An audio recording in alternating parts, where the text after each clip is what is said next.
미국이 이번에 이란을 뭐 코피 작전이라고 하죠. 둘이 싸웠는데 한 대 딱 쳐가지고 코에 맞아서 코피를 흘린다 하면은 일단 이긴 것 같죠. 근데 맞은 사람은 되게 기분도 나쁘고 그렇다고 뭐 그렇게 크게 데미지 입은 건 또 아니지 않습니까? 되게 크게 보이나 사실상 이렇게 큰 데미지가 없는 손실을 입히는 걸 코피 작전이라고 하는데 상징적인 우라늄 농축을 이란에게 허용해주는 방. 그러니까 이란이 계속해서 우리는 제로 농축을 안 된다고 하니 그러면 니네 땅에서 100g, 100g 50g이라도 다만 이게 트럼프 대통령 만족시킬 만한 것인지 그게 문제죠. 권위주의 국가들의 군에서는 한 가지 치명적인 약점이 있습니다. 위에서 명령이 내려오지 않으면 싸울 수가 없습니다. 왜냐하면 권위주의 국가의 군대 주적은 외적이 아니라 내부의 국민이죠. 정권 교체를 위한 대대적인 폭격이냐 아니면 그냥 이란의 국방력을 최소화하기 위해 약화시키기 위한 대대적인 작전이냐 아니면 트럼프가 초기에 하고 싶다 했던 참수작전 그 다음에 아주 상징적인 공격을 해서 코피 작전 같은 걸 할 것인지 알 수가 없습니다. 그러나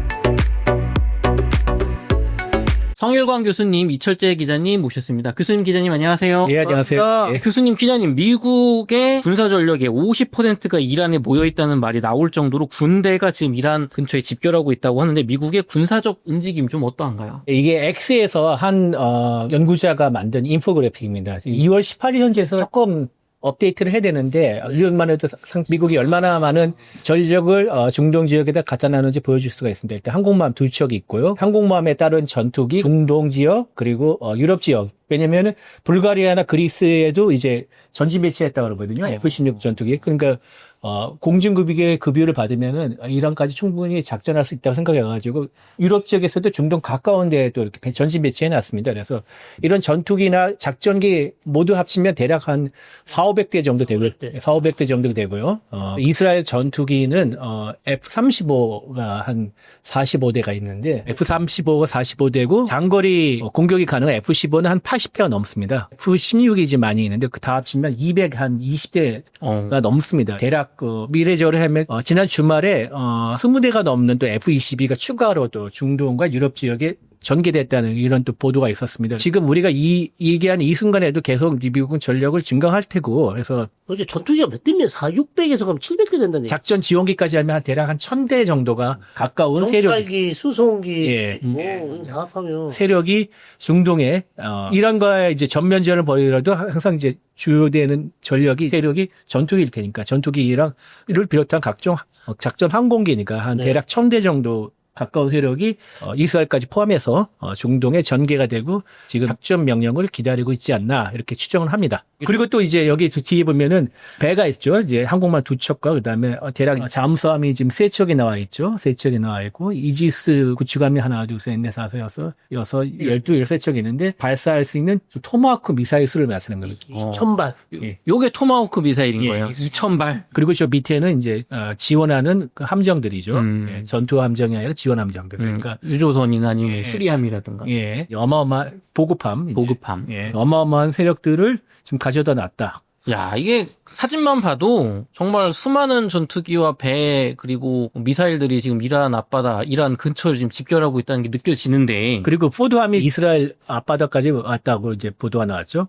USNI라고 미국 해군 연구소라는 해군 소속이 아니라 이제 민간 싱크탱크입니다.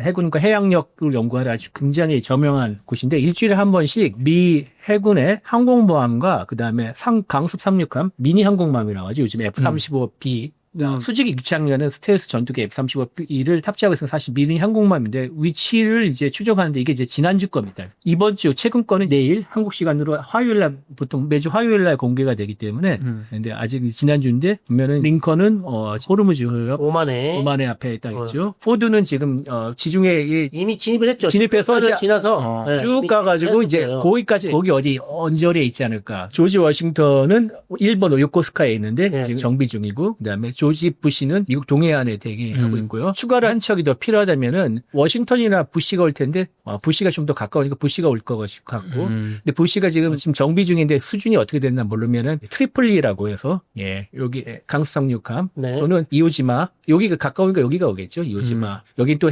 ARG로 하면은 해병대까지 지금 세력까지 같이 있다는 뜻이기 때문에 amphibious ready 그룹인가 그럴 거예요. 그 해병대까지 같이 있기 때문에 이오지마가 더 가까이 있고 해병대에 같이 있어 이오지마가 올 가능성이 더 크다. 이렇게 추가적으로 투입을 한다면은 베네수엘라에서 뒤싹거리 지금 하고 있는데 다 끝났기 때문에 그리고 이 상황은 어마어마해요. 이게 말씀해 주신 것처럼 엄청난 세력이 지금 이게 과거에 이스라엘과 이란에 대한 폭격, 미국의 폭격에는 이 정도 전력이 모인 적이 없었잖아요, 기자님. 2003년에 이라크의 자유, 그러니까 이라크 프리덤 작전 때, 그러니까 이라크 침공 작전이죠. 네. 전쟁 그때 이보단 더 왔죠. 그 당시 영국도 있었고 연합군 세력도 있었기 때문에 보다 규모는 더 컸지만 그때는 지상전까지 포함했었고 공중 전력으로 나서 이 정도라는 거는 2003년 이후로 최대라고 하죠. 네. 최대라고 하고 시카고 대학의 페이프 교수라는 양반이 미국 공군이 해외에 긴급히 전개할 수 있는 전력의 50%를 지금 중동에 갖다 놨다. 40에서 50% 정도. 네. 그러니까 미국 공군력 전체는 아니고요. 네. 그리고 해외에 투사할 수 있는 적, 본토 지키는 거 빼고. 분도 지키는 거, 뭐 정비 중인 거 뭐 빼고 일단 빨리 가 하면은 가라 하면은 갈 수 있는 곳 중에 거의 절반 가까운 세력을 갖춰다 놨다. 그러면서 뭐라고 얘기하냐면은 미국이 잠재적인 적을 상대로 이렇게 많은 병력을 배치하고 공격을 시작하지 않은 적이 없다. 그러니까 이렇게 많이 갖다 놓고는 항상 썼다.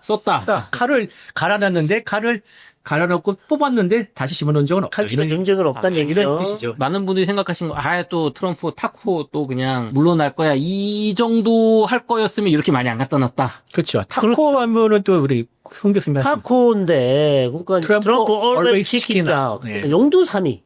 항상 물러서고. 지금도 이번에도 벌써 사실 공격을 한다 그래서 2번 정도 지금 D-Day를 잡았었는데 1월 14일 정도가 처음이었고 네. 제가 여행하고 있을 때 유럽을 그때 성 교수님 때문에 일부러 안 한 거 아닐까요? 모르겠습니다. 안전을 위해. 여행을 잘하라고 딱 하려는데 나타나는 총리가 전화해가지고 그렇게 짧게 할 것 같으면 의미가 없습니다. 좀 더 전략 자산을 많이 배치해서 제대로 가야 됩니다. 그래가지고 막판에 중단했죠. 그때는 항공모함 한 척밖에 없었죠. 그때 항공모함 그때 한창 시위가 있을 때. 네, 시위가 있고 약간 그럴 때. 그 다음에 지금 이번 주 주말에도 D-Day였어요, 사실은. 금토. D-Day였는데, 제라드 쿠시너하고 스티브 비트코프가 대통령님 한 번만 더 해봅시다. 몰라도 아니야. 협상을 한 번만 더. 네. 마지막으로 한번. 네, 그래서 했던 얘기가 지금 그거잖아요. 상징적인 우라늄 농축을 이란에게 허용해주는 방안. 그러니까 이란이 계속해서 우리는 제로 농축을 안 된다고 하니, 그러면 니네 땅에서 100g, 100g. 50g이라도 해라. 그러면 네가 우리 포기하지 않았다고 면을 세워주는 거죠. 그러니까 그냥 사실상 안 하는 건데 그냥 조금 내 땅에서 주권은 지켰다 정도 그렇죠. 할 수 있게. 이란 입장에서는 지금 경력도 경험도 있고 지식도 있는 핵 개발 인력이 있습니다. 그렇죠. 이걸 놀리는 것보다는 조금이라도 뭘 해놓고 계속 돌려놓으면 나중에 트럼프 이후에 그 세계에 대해서 대비할 수 있는 거죠. 왜냐하면 이거 하나의 산업이기 때문에 원자력 산업이기 때문에 거기도 인력이 너무 많기 때문에 이거를 폐기를 하면요 일자리가 없어집니다. 그러니까 아예 제로 원전하는 거랑 탈원전은 레벨이 다르듯이. 그렇죠. 그러면 그 세력들이 또 이란에서 일자리를 잃는 이란 원자력 연구 인력도 어디로 가겠습니까? 갈 데가 없죠. 갈 데가 없으면 테러 단체에 또 흡연할 수도 있어요. 그럴 수도 있겠네요. 그래서 이란이 계속해서 우리가 원자력 산업을 못 버린다고 얘기하는 것 중에 여러 가지 이유가 있겠죠. 정치적인 이유도 있고 다르겠지만 산업적으로도 자기들이 왜냐하면 핵과 기술자가 몇천 명이 된단 말이에요. 몇만 명이라는 얘기. 그런데 그 사람들을 하루아침에 일자리를 다 없어져 버리면 지금까지 본전 생각이 납니다. 돈 쏟아부은 것도 있고. 그렇죠. 아깝죠. 또 알카에다 갈 수도 있는 거 아닙니까? 그렇죠. 상징적으로 해주고 대신 이란이 절대 핵무기를 만들지 못하는 구체적인 방안을 네가 가져와라. 네가 어떻게 할 건지 그럼 그걸 어떻게 할 건지. 그 다음에 450kg 되는 고농축 우라늄을 어떻게 반출을 할 건지.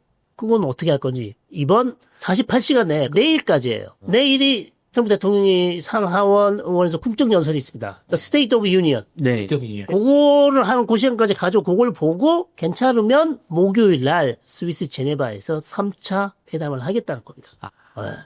지금 촬영이 25일 월요일인데 네. 내일 26일 화요일까지 이란과의 협상 결과 갖고 온 걸 보고 네. 그러니까 새로운 안을 가지고 오면은 3차 협상을 하겠다. 네. 근데 그때도 안 갖고 오면 이제 친다. 네. 근데 갖고 올 게 확실히 갖고 오죠. 안 갖고 올 리는 없어요. 네, 안락제 갖고 온다 그래서 준다 그랬어요. 다만 이란이 준다 그래. 네. 다만 이게 트럼프 대통령 만족시킬 만한 것인지 아. 그게 문제죠. 그럼 어쨌든 제가 생각해도 목요일 한 번은 더 만날 것 같아요. 그 결과가 이제 트럼프 대통령을 보고 전쟁으로 갈지 아니면 협상을 계속할지 결정을 할 것 같습니다. 지난번 이란 정권 교체 시위 때 미국이 공격하려는 걸 이스라엘이 너무 준비가 안 됐으니까 네타냐후 네. 총리가 막았다. 네. 라고 교수님과 기자님이 얘기해 주셨는데 그럼 이번에는 미국과 이스라엘 이 정도 갖다 놨으면 준비가 끝난 겁니까? 저는 이 정도면 된다고 생각합니다. 근데 우리 기자님은 더 필요하다고 생각할 수도 있어요. 이 정도는 일단 미국이 이란을 상대로 장기적인 작전을 군사 작전을 할 수 있는 최소 수준이고요. 조금 더 있으면 다다익선이죠, 사실. 그렇죠. 군사적 그러니까 군사 네. 전략을 세운 사람들이 다다익선인데, 그러니까 여기서 조금 더 필요하지 않을까. 공격할 수 있는 전략 말고 지금 저기 이제 얘기 방어, 네. 미사일, 예, 미국이 좀 미사일이 상당히 부족합니다. 그래서 미국에 있는 일부 군사 전략가들은 이란과의 전면전을 되게 못마땅하게 한다는 분위기도 있습니다. 왜냐하면 지금 미사일이 되게 부족한데 굳이 이때 해야 되냐. 그리고 또 지금 중국이 더 우선해야 되는데 중국을 더 상대를 해야 되는데 지금 이 순간에 우리 전략을 여기서 낭비해야 되나 이런 거에 대해서 의견도 나오고 있는 상태예요. 미국의 군사 전문가분들 혹은 장군님들 이제 현지에 계신 분들의 분위기는 좀 어떠한가요? 그러니까 이제 오늘 뉴욕타임즈 보도가 났었죠. 지금 트럼프 대통령이 어떤 생각을 하고 있는지 그 보도에 따르면 일단 트럼프 대통령은 협상을 하고 싶어 하는데 하도 이란이 어제도 보도가 났습니다. 이해를 못 한대요. 왜 이렇게 많은 전략 자산을 갖다 놨는데 이란이 이렇게 서렌더 하지 않았냐. 항복이란 표현은. 항복하지 않아. 항복이란 표현은 안 했지만 그 비슷한. 그렇죠. 우리가 내놓은 조건에 왜 수락을 하지 않는지 나는 이해를 못하겠다. 그렇게 얘기를 하고 있고 그렇기 때문에 뉴욕타임즈 보도에 따르면 이번에 만약에 이렇게 해서 안 돼서 일단 국소적인 방법으로 핵심부를 좀 공격을 하자. 참수작전을 해서 짧게 한번 공격을 해서 한 번 더 기회를 줘보자. 그러면 공격을 하면 이게 미국이 진짜 공격할 의사가 있구나. 겁을 먹고 자기가 원하는 조건으로 협상 테이블에 나와서 도장을 찍지 않겠냐.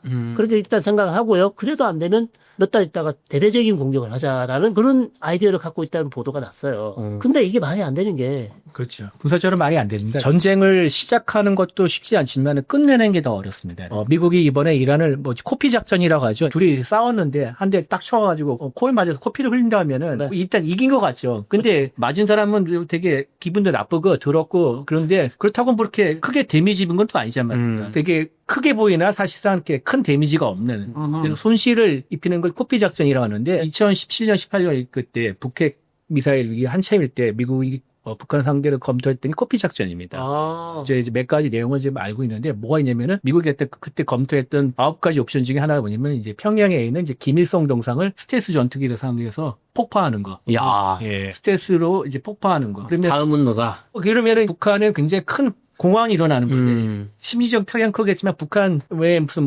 경제나 정치적으로 군사적으로는 큰 민호가 없는 거죠. 없죠. 이런 상징적인 공격. 이런 것들을 미 군부에서는 일단 제안을 하고 있다. 네. 이렇게 얘기가 들리고 있습니다. 아니 근데 이렇게 많이 갖다 놨는데 이렇게 많은 미사일과 전투기와 전함이 있는데도 이란을 군사적으로 굴복시킬 수가 없는 거예요, 전쟁으로. 저희가 2부 때 이 군사적인 부분을 조금 더 깊게 다뤄보도록 하고 그렇다면은 이란 현지 시민들 반응이 되게 중요할 것 같아요. 왜냐면 미국이 공격한다고 했을 때 시민들이 같이 호응해주면 정말 그렇죠. 정권 무너뜨릴 수 있죠. 네오웨란으로. 그럼 이제 이란 시민들 반응은 어떤가요? 그게 지금 트럼프의 사실 작전이에요. 어쨌든 혁명 수비대나 이란의 군사 시설 이런 거를 좀 미국이 때려주면 반정부 시위대가 다시 겁을 먹었던 반정부 시위대가 다시 나와서 반정부 시위를 하면 그렇게 해서 사실 내부에서 반정부 시위를 통해서 정권 교체를 하는 게 사실 지금 트럼프의 바람인데 문제는 어제도 그렇습니다만 최근 며칠 사이에 테헤란이나 마샤드라는 도시에서 대합가에서 시위가 일어나긴 했었어요. 시위가 일어나긴 했었는데 반정부 시위가 있었고 하메네이의 죽음을 똑같은 구호를 외쳤고요. 다만 이제 바시지라는 민병대가 진압을 했기 때문에 약간 잦아들긴 했으나 조금 더 지켜봐야 되겠죠. 이게 다시 확산될 수도 있으니까 그런 분위기인데 전체적인 지금 반정부 시위에 참여한 사람들은 미국이 오는 걸 기다리고 있죠. 당연히 미국 오기를 기다리고 있습니다. 그러나 지금 이란 집권 세력을 이란 국민 100% 전부 다 반대를 할까? 제 생각에는 혁명수비대, 그 다음에 지금 집권 세력, 그 다음에 지금 잘 먹고 잘 사는 엘리트, 이 사람들은 전체 이란 인구의 한 30% 이상은 되지 않을까 싶어요. 최소 30에서 40. 그 정도는 반대를 안 하겠죠. 왜냐하면 자기가 먹고 살아야 되니까. 어쨌든 이 체제를 계속 유지하는 게 본인한테 유리하다고 생각하니까. 그러나 반정부 시위했던 국민들은 사실 지금 반대를 하고 있고 외부에서 누가 꼭 도와줬으면 좋겠다. 그리고 트럼프를 기다리고 있다는 메시지를 계속 보내고 있긴 합니다. 그러면은 한 5, 60%의 국민들은 미국과 이스라엘을 환영하고 반대로 3, 40%의 이제 정권과 연관된 사람들은 결사항전하겠다. 그럼 하메네이 최고 지도자는 좀 트럼프의 이런 전쟁 선포 이제 마지막 협상에다 네. 친다 이런 거에 대해서 어떤 반응을 좀 보이고 있나요? 한치의 물러섬이 없습니다. 네. 협상은 항상 이 사람은 협상은 뒤에서 시키고 그러나 자기는 전면에서 항상 미국에 대해서 강경한 발언을 계속 유지하고 있어요. 설사 밑에서 협상을 하더라도 그 정권의 기반이죠. 그 미국에게 꿀린다는 모습을 절대 보여주면 안 됩니다. 그러면 정권이 무너질 수 있거든요. 그래서 오로지 강경 발언을 계속하고 있고 더 재밌는 거는 내가 죽으면 액팅 지도자로서 누가 지도를 할지 임명을 했어요. 둘째 아들인가요? 아니요. 알리 라리자니. 알리 라리자니라는 이란 최고 안보위원회. 네. 그 사람을 임명을 대통령이 아니에요. 그 원래 대통령이 행정 넘버 2거든요. 네. 대통령은 이미 네. 물 건너갔습니다. 눈밖에 났겠죠. 이미 오래전부터 대통령은 사실 바지 사장이라고 저희가 말씀을 드렸고 그렇죠. 시키안이 또 이번에 네. 학살에 대해서 되게 그쵸 사과까지 했으니까. 하고 했고 대통령은 그 민주적 선거로 뽑혔지만 실권이 없다. 실권이 없다. 그리고 원래 이 정권이 원하는 대통령이 후보가 아니에요. 음. 그러니까 강경파가 아니죠. 그러다 보니 대통령은 아니에요. 그래서 가장 강경하고 측근이라고 알려져 있는 알리다리잔이라는 사람이 내가 죽고도 네가 그러면 나라를 결정을 해라. 예. 최고 지도자가 되라. 예, 그게 뉴욕타임즈에서 보도를 했어요. 왜냐하면 미국 쪽에서 이번 작전을 잘못하면 하메네이도 죽이고 하메네이의 자리를 이어받을 수 있다는 자기 아들 무자따바도 죽이겠다 그랬거든요. 암살할 수 있다 그랬어요. 그러니까 하메네이는 그러면 내가 죽으면 알리 라리자니. 그리고 알리 라리자니가 죽으면 또 그 다음 두 번째 후보도 임명이 됐어요. 지금 국회의장일 겁니다. 갈리바프라는 사람이 아주 강경파입니다. 혁명수비대 출신이고. 차근차근 내 뒤는 내가 죽으면 너 다 임명이 다 돼 있어요. 그래서 우리가 죽더라도 지금 협상파 온건파인 대통령한테 실권이 안 가게 안 갑니다. 강경 끝까지 저항하겠다. 그렇습니다. 저희 이어서 2부에서 이 전쟁 시나리오 미국과 이스라엘이 어떤 식으로 좀 폭격이 진행될지 전쟁 시나리오 들어보도록 하겠습니다. 기자님, 미국과 이스라엘의 군사적 배치와 전력을 다시 한번 소개해 주시고 어떤 식으로 폭격이 진행될지 전쟁 시나리오 소개를 좀 부탁드리겠습니다. 예, 지금 미국이 중동 지역에 항공모함 전단 2개를 비롯해서 거기 포함된 항공기 그리고 기존에 유럽에 배치한 항공기 그리고 이번에 중동에 또 새로 가져온 항공기 지난 주말에도 한 30대 가까운 F-22가 미 본토에서 유럽을 거쳐 중동 이 인근에 긴급 전개했다는 뉴스가 있었는데 플러스 또 이스라엘이 갖고 있는 전투기 를 하면 대략 1000대 가까운 이런 이제 항공력이 중동을 향해 긴급 전개한 상태고요. 12척이 넘는 이지스 구축함과 3척의 잠수함에서 발사했으니 토마호크 미사일이 대략 교수님 표현으로 2000발 가깝다는데 대충 그 정도 됩니다. 그럼 이런 이제 세력들이 있으니까 이번에 트럼프 대통령이 공격 개시 명령을 내릴 경우에는 아시다시피 미국이나 또는 이스라엘이 이란을 직접 지상군을 보내서 전투를 벌일 그런 능력은 없습니다. 이란이 워낙 크고 땅덩어리가 넓고 인구도 많기 때문에 사활적 이익이 걸렸으면 그렇게 전쟁을 벌일 텐데 그럴 만한 상황은 아니고요. 그렇기 때문에 1990년대 세르비아가 보스니아나 이런 알바니아계인들을 인종 청소했을 때 미국과 나토가 연합해서 두 번의 공중전 위주의 공습 위주의 군사작전을 펼쳤는데 그런 형태로 진행될 가능성이 가장 크다고 생각하고요. 크다는 게 아니라 그럴 수밖에 없죠. 지금의 전략 배치로 본다면은. 그러면은 일단은 선빵은 미국이 날리겠죠. 이란은 일단은 선빵을 날리긴 힘듭니다. 최후까지 협상에 또 기댈 수밖에 없고 그리고 또 자기가 이제 국제 여론에서 좀 더 어필을 하려면은 피해자 코스프레가 필요하기 해야 때문에. 되죠. 예. 네. 예를 들면 선빵은 미국이 날리고 미국이 날릴 수밖에 없고 미국이 날린다면은 일단 스텔스 전투기나 그다음에 지금은 이제 여기 세력이 안 나왔는데 그 미 본토에서도 B-50이나 B-2 같은 전략 폭격기 그다음에 B-1은 핵 폭격 능력이 없으니까 장거리 폭격기랍니다. 이런 폭격기 세력들이 동원해서 더 많은 항공기들이 이란의 주요 거점들 함정이나 잠수함에서 발사하는 토마호크 미사일 이런 것들을 해서 일단 이란의 머리를 치겠죠. 이란 국내 머리, 그러니까 그렇죠. 핵심 수뇌부. 수뇌부, 지휘 통제 시설, 통신 시설 이런 것들을 먼저 치겠죠. 왜냐하면은 이란은 민주주의 국가가 아니라 권위주의 국가이기 때문에 권위주의 국가들의 군에서는 한 가지 치명적인 약점이 있습니다. 위에서 명령이 내려오지 않으면 싸울 수가 없습니다. 왜냐하면 권위주의 국가의 군대 주적은 외적이 아니라 내부의 국민입니다. 국민이다, 국민. 그러니까 정확히 말하면 국민과 구테타 세력들이기 때문에 군의 움직임에 대해서 철저히 통제하는 게 권위주의 국가의 특징입니다. 그래서 명령사 하나 없으면 군대를 움직일 수가 없습니다. 자율적으로 되는 게 아니군요. 예. 그렇기 때문에 이런 세력들, 이런 인원과 이 관련된, 그러니까 지휘부와 지휘 시설들을 제일 먼저 노리겠죠. 네. 노리면서 전쟁이 시작할 것이라고 생각하고. 그다음에 EMP. EMP도 있죠. 이번에 베네수엘라에서 미국이 보여줬는데 트럼프가 간접적으로 인정을 했죠. EMP 시설이 있는데 베네수엘에서 사용했던 것은 사람을 대상으로 하는 건데 미국은 이제 사람 대상이 아니라 시설을 대상으로 할 수 있는 EMP 폭탄이 있습니다. 정전탄이나 뭐 이런 시설들. EMP를 주로 어디다 놓느냐? 발전소 또는 이제 통신 이런 거에다 이제 대규모 EMP를 발생해서 회로를 다 태워버리는 거죠. 그러면은 폭격을 해서 사람은 안 죽는데 시설이 폭파하진 않는데 전기가 막 발생해서 회로가 타서 발전소도 멈추고 통신장도 멈추게. 그럼 즉각 대응을 못하는 거죠. 그걸 고쳐야 이제 대응을 할 수 있어요. 이란이 공격을 받으면은 야 우리도 뭐하냐 한번 쏴라 이렇게 하는데 전화를 들어도 먹통이 되는 거죠. 그렇죠. 바로 그거죠. 그러면은 미국과 이스라엘이 이제 이렇게 작정하고 폭격을 한다고 할 때 이란도 전력이 만만치가 않잖아요. 네. 이란의 전력은 어떤 게 있고 좀 어떤 식으로 대응을 할지 말씀 부탁드리겠습니다. 이란의 전력은 뭐 사실 그 항공기는 되게 보잘것없고요.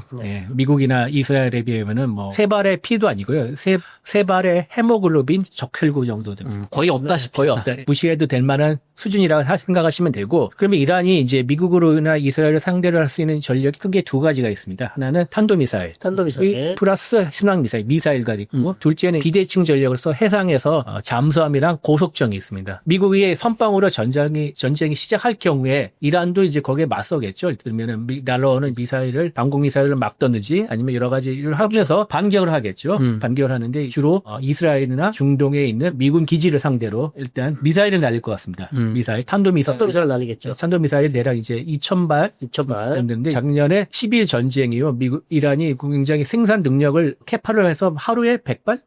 최대 100발까지 할 수 있는 캐파를 회복했다고 했는데 2027년 맞습니다. 5,000발까지 만들 캐파를 갖추고 있다. 이렇게 평가를 하고 있는데 어떤 2,000발이라 하더라도 집중적으로 발사를 포화 공격을 하겠죠. 그러니까 이거를 포화 공격을 한다는 것은 여러 발을 한꺼번에 써서 방어 능력에 과부하가 걸려서 막지 못하도록 하는 건데 근데 이것도 되게 상당한 능력이 필요합니다. 이거 많이 쏘면 되는 거 아니에요? 아닙니다. 왜냐면은 그냥 동시에 쏘라 하면 쏘라도 이게 미사일을 일단 발사할 수 있는 이란의 되게 미사일들은 대형 트럭을 개조해서 이동식 미사일 발사대 테리라고 하는데 테리 형태로 있는데 보니까 공개 동영상 보니까 보통 상용 트럭을 가지고 개조를 해서 만들었군요. 트레일러 같은 상용 트럭 같은 개조해서 미사일 발사하는데 이번에 지난해 많이 작살이 났습니다. 그래서 한 절반 정도 작살 나가지고 원래 400대 500대 정도 있는데 그게 한 절반 정도 났는데 물론 그 이후에 많이 보충은 했겠지만은 지난해 10일 전쟁 이전 수준까지는 회복하지 못했을 것 같고 300대 정도로 추산한다면은 한 번에 발사했을 능력이 최대 300.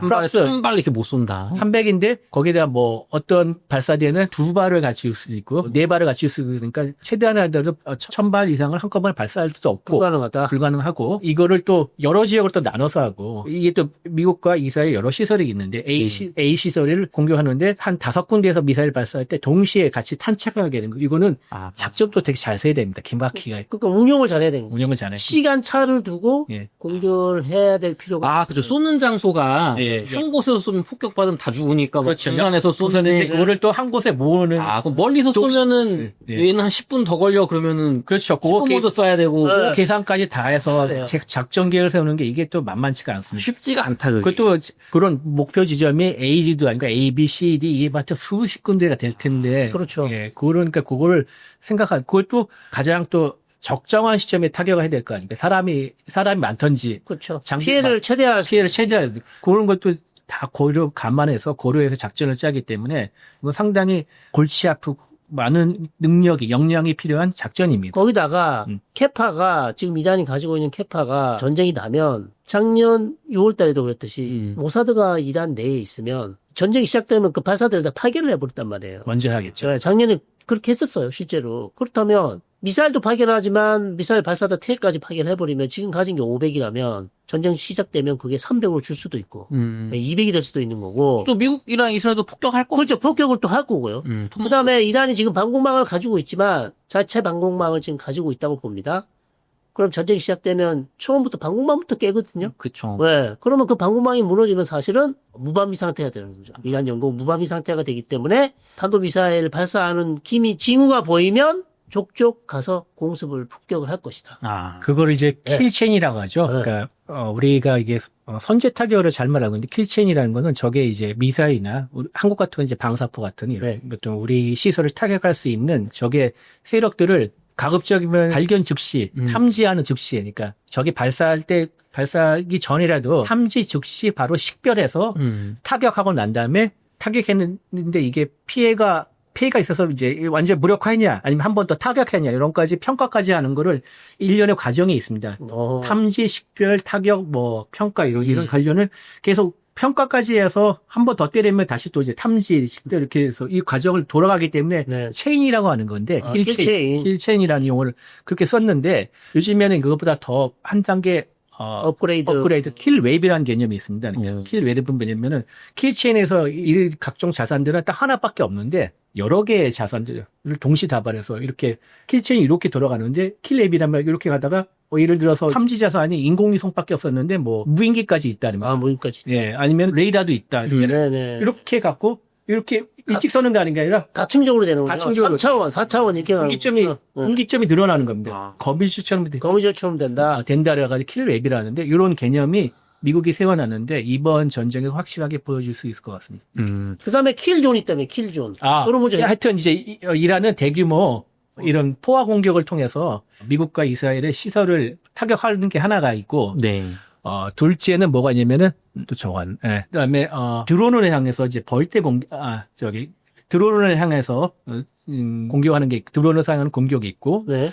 그다음에 셋째가 뭐냐면은 이 다음부터 이제 호르무즈 해협을 노리는 건데 호르무즈 해협에 있는 미국의 또 아니면은 아라비아 이 근본에 이제 미국의 각종 해상 세력들, 항공모함을 이런 세력들을 향해서 대한 미사일로 공격. 대한 미사일. 그러니까 킬존을 형성하는 거. 네. 킬존이란 뭐냐면 이제 사격 지대인데 기관총을 쏠 때 여기서부터 여기까지 사계를 정하지 않습니까? 요 일대를 완전히 킬존을 만든 호르무즈 해협을 들어오면 바로 이제 갈기는 거죠. 갈기는 킬존을 만들어 놓은 거고 또 하나가 이제 벌떼 공격이 있습니다. 이 벌떼 공격이 뭐냐면은 이란의 고속정들이 있는데 이런 고속정들은 하나하나 보면 별거 아니죠. 별거 아닌데 여기 이제 미사일을 장착하거나 아니면 자폭을 할 수 있는 능력이 있어요. 자폭 고속정. 자폭 고속정. 네, 자폭 고속정 이런 것들이 미국의 이지스나 항공모함이 아무리 대단하더라도 수십 대가 한꺼번에 올 경우에는 이것도 처리하기가 쉽지가 않습니다. 여기 바다에서 미국 배가 있으면 그냥 때로 달려 들어가서 그렇죠. 쏜다. 고속정이 빠르게. 빠르게. 그런데 기관총으로 사격할 수 있지 않습니까? 기관총으로 사격하는데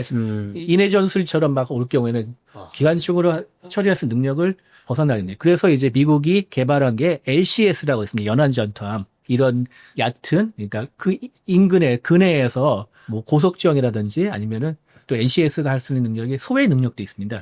기뢰를 제공하는 거 이런. 근데 이번에 LCS 세 척이 이번에 아라비아에 또 인근에 또 배치됐는데 아마 이 LCS가 이 고속정 세력들을 상대할 것 같습니다. 넓적 썼습니까? 세대 가지고 다 가능할까요? 어렵겠죠.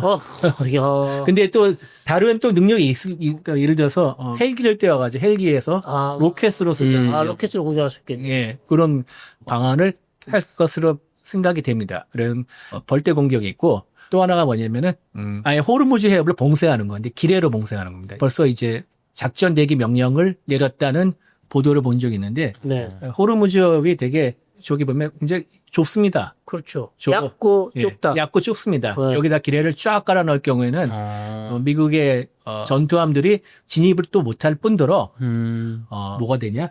해상 일반 상선들로는 못 가는 거 아니에요? 유주선이 못 가는 거죠. 한국뿐만 아니라 한국, 일본, 대만, 중국도 마찬가지로 가스와 원유 공급이 차질 생기겠죠. 그렇죠. 쿠웨이트, 카타르, 아랍에미리트에서 여기서 석유나 가스 같은 거 사서 와야 되잖아요. 사우디에서 사야 돼요.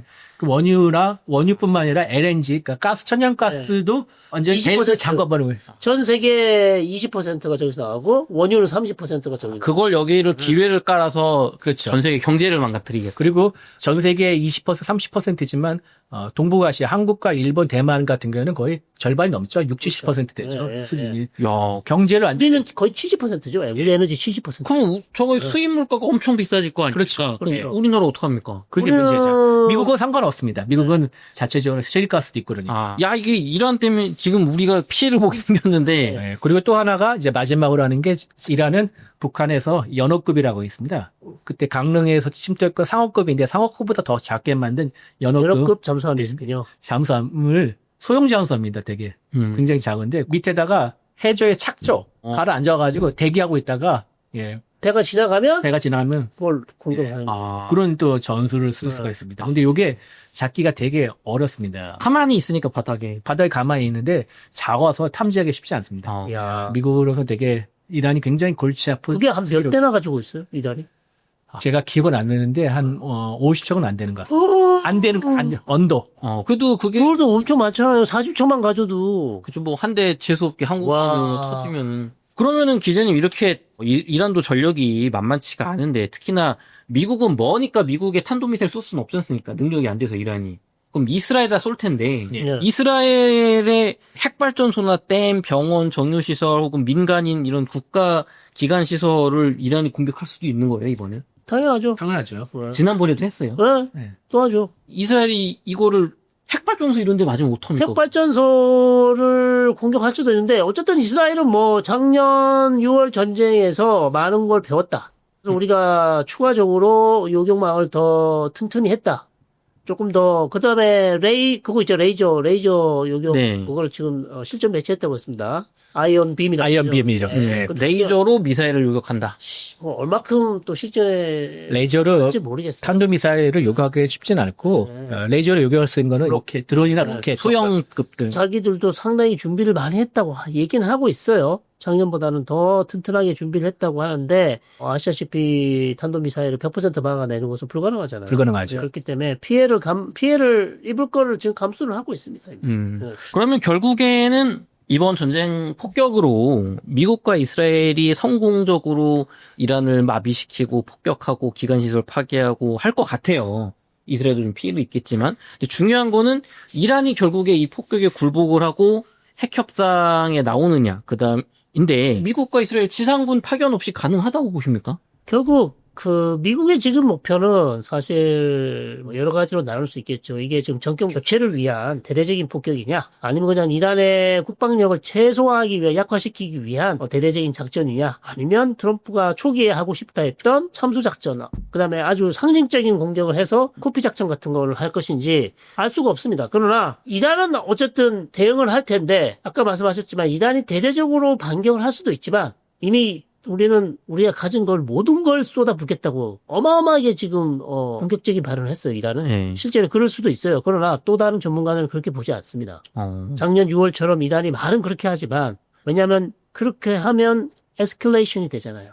전쟁이 더 악화되거든요. 그러면 미국과 이스라엘의 공동의 강도가 5였던 것이 레벨이 8까지 9까지 간다면 오히려 본인한테 상당히 어쨌든 전체적인 전력은 이란이 약하기 때문에 마음은 그렇지만 실제 전쟁이 나면 그렇게 하고 싶었지만 그렇게 못할 수도 있다는 얘기도 있어요. 그러니까 대단히 인내하고 아주 자제하는 그런 모습을 보여줄 수도 있다. 일방적으로 오히려 네. 두들겨 맞으면서 피해자. 그렇지는 않지만 공격을 하겠지만 네. 본인이 하고 싶은 걸 다 쏟아붓는 그런 공격이 아닐 수도 있다는 얘기도 있습니다. 그래야만 전쟁이 빨리 끝나니까. 그렇죠. 미국 예, 입장 예. 뭐 우리가 이만큼 때렸으니까 예. 아, 우리가 이스라엘, 미국이 피해 없이 이만큼 때렸어라고 오히려 체면을 세워줘야 그렇죠. 빨리 끝나니까. 특히 트럼프라면은 그게 이란으로서는 굴욕적이지만 실리는 있죠. 여기서 우리가 이제는 뭐 죽기 살기로 하겠다. 다 쏟아부으면 그럼 또 미국과 이스라엘도 8까지 정도 하려고 그랬는데 레벨 C까지 갈 수도 있단 말이에요. 그러니까 오히려 이란은 말은 그렇게 하지만 실제 전쟁이 나면 본인이 때리고 싶다는 레벨 C까지는 가지 않을 것이고 7, 8 정도에서 멈출 가능성도 있습니다. 그렇다는 얘기도 있고요. 그러나 결국은 협상으로 가겠죠. 안 할 수는 없어요. 왜냐하면 최소한 트럼프 임기 내에는 협상으로 가려고 할 텐데, 다만 이런 전쟁을 통해서 트럼프가 원하는 방향으로 100% 이란이 올 것이다. 협상에서 완전히 굴복하고 항복할 것이다. 가능성은 없죠. 없나요? 가능성은 상당히 어렵다고 봅니다. 왜냐하면 그럴 것 같으면 전쟁하기 전에 그러면 나오죠, 이란이. 네. 양보할 거였어. 네, 양보할 거였으면 그렇게 그리고 두드려 맞았는데 안 맞고 그랬으면 또 모르게 이미 맞았는데 그러면 다시 가서 또 항복을 한다? 내부적으로 또 이제 정권 유지가 더 어렵다. 더 어렵죠. 더 정상성이 없죠. 차라리 외교를 잘해서 공격을 안 당하고 그렇게 하는 건 또 몰라. 이미 피해는 다 입었는데 거기서 다시 무릎을 꿇고 양보를 하고 나간다? 그리고 미국이 원하는 조건을 싹 다 들어준다? 그렇게 될 가능성은 좀 없죠. 오히려. 기자님, 그럼 이라크 전쟁, 아프가니스탄 전쟁, 미국이 처음 시작할 때는 정말 압도적으로 공격도 하고 금방 끝날 것 같았는데 막 10년 끌었지 않습니까? 그렇죠. 그렇죠. 결국은 이제 쫓겨났는데 이란 전쟁도 잘못 발을 들이면 그렇게 될 수도 있는 건가요? 그렇죠. 그것보다 더 큰 피해가 를 입게 될 것이고 미국 입장에서 그 기간도 더 오래 걸리겠죠. 그리고 또 트럼프가 원하는 마가가 그런 전쟁을 안 하겠다는 거에 이 의미지 않습니까? 그렇죠. 미국이 반대를 해요. 네. 미국 트럼프 대통령 뽑아준 마가 지지층들은 남의 나라 전쟁에 돈 쓰지 말고 미국 경제 발전이나 시키자였죠. 그렇죠. 음. 그거 전쟁하지 말고 우리 미국을 위해 써라. 경제 돈을. 발전 지금 해야 신경 써야지. 왜 우리가 지금 세계 경찰 노릇을 또 하냐. 근데 지금 그 얘기잖아요, 이게. 지금 그 얘기가 그 얘기. 더군다나 이번 전쟁은 또 이 나타냐후 때문에 하는 전쟁이라고 그렇게 얘기를 하고 있어요. 왜 나타냐후한테 끌려가냐. 미국 내에서도 여론이 네. 좋지 않. 이스라엘은 미국에 득이 되지 않고 실이다. 오히려 우리한테 부담만 가중시키는 우리한테 도움이 되지 않는 국가다. 이스라엘 관계를 끊어야 된다. 그런 얘기까지 하고. 네, 그런 얘기까지 해요. 실제로 마가 쪽에서는 이스라엘은 우리한테 전혀 도움이 안 된다고. 네. 좋습니다. 저 이어서 이란 내부의 상황 들어보도록 하겠습니다.